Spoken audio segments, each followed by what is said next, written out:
Tidak perlu takut. Sekarang dunia dibuat semua orang supaya takut. Sampaikan kepada dunia dan sampaikan kepada orang yang membuat berita takut-takut itu.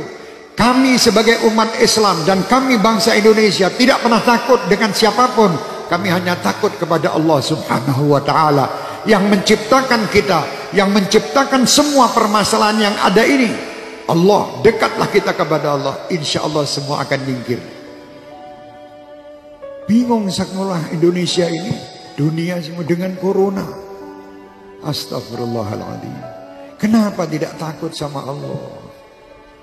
Anda lebih takut membeli alat-alat untuk mencegah supaya tidak kena corona, tapi Anda tidak pernah mendatangkan ustadz untuk menyegah anak cucu kalian masuk neraka.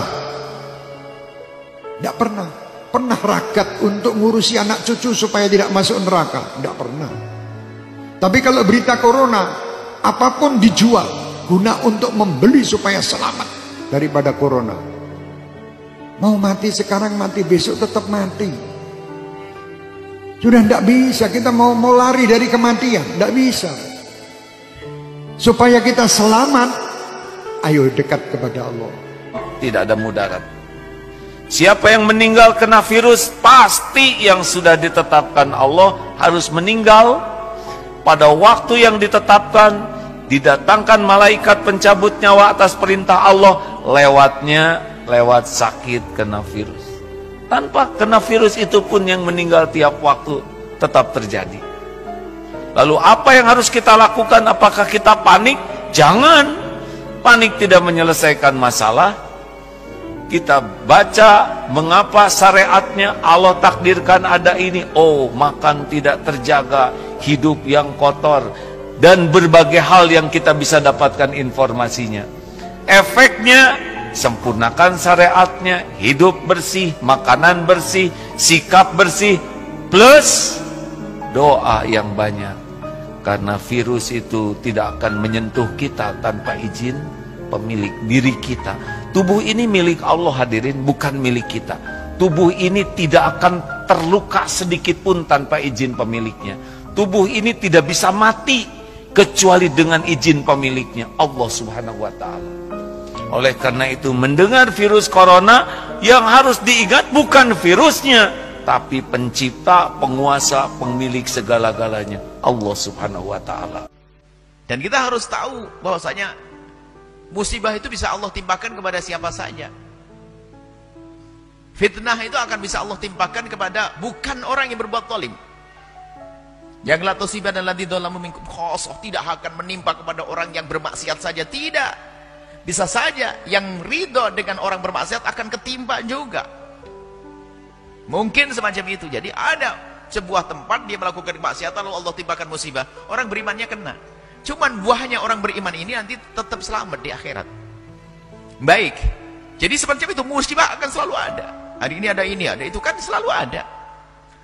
Dan musibah dihadirkan oleh Allah bukan karena Allah tidak mampu untuk mengangkatnya, untuk mengangkat orang yang sadar kalau itu musibah dan bagaimana menyikapi musibah.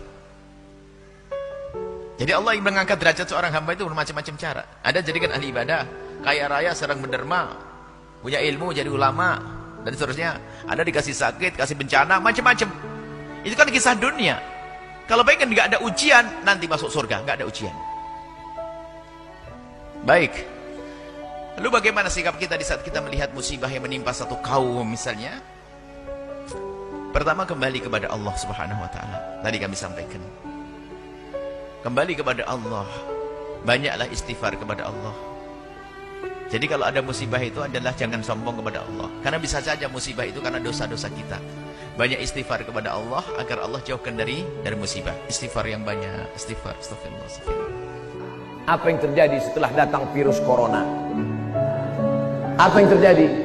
Rumah makan Islamic food di Singapura antrian panjang. Kenapa? Karena saudara-saudara kita yang ada di Singapura, yang non muslim, yang tak Islam, lebih percaya kepada makanan orang Islam. Bicara makanan ini bukan bicara tentang masalah Islam saja. Insya Allah kalau video ini kalian share, didengar oleh mereka, insya Allah banyak yang bersyahadat. Pas ditengoknya penceramahnya Abdul Somad, tak jadilah. Ustaz radikal nih gitu. Kalian terlalu termakan isu. Jangan kalian makan isu. Yang dimakan itu bakwan. Orang yang sudah berusaha supaya tidak terjangkit COVID-19 lalu terjangkit juga, maka bagaimana harus menyikapinya? Maka kita harus sabar dan ridho. Malam yardo bi kodoi, siapa yang tidak ridho menerima ketetapanku, walam yasbir bi balai, siapa yang tidak sabar menerima ujianku, falyatruk rabban siwaya, carilah Tuhan selain aku. Ada Tuhan selain Allah, la ilaha illallah. Maka bersabarlah ketika usaha kita lalu gagal, maka kita harus terus bersabar. Innama yuwaffas sabiruna ajrahum bighairi hisab. Orang yang sabar itu dibalas oleh Allah Subhanahu wa taala dengan pahala tanpa batas. Wallahu a'lam bishawab.